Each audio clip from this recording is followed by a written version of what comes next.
Kabayan kagwapo, kagwapa, tanawang ako ang tubo. Perting dagko. Kinsay gusto og tubo, limino. Nya, kinisang kuan, mga dahon sa saging ako niya ni siyang putlon kay akong ihawog.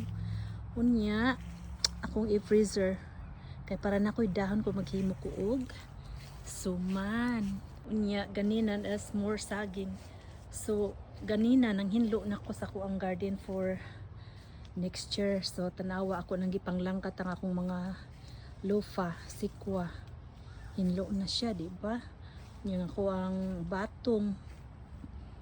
Wala ko nag-video kay grabe na ako kasingot ganina. Mo nahinlo na. Wala na ko'y palya og ang batong og ang sikwa, hinlo na siya. Nya mo niyang nahabilin sa kuan alabati. Wala nang gilukot-lukot diha. So ako man ni siyang harveston niya kung ipanghatag kay sayang nidaghan na ba kay siya bunga o nangahinok na. So I have more for next year.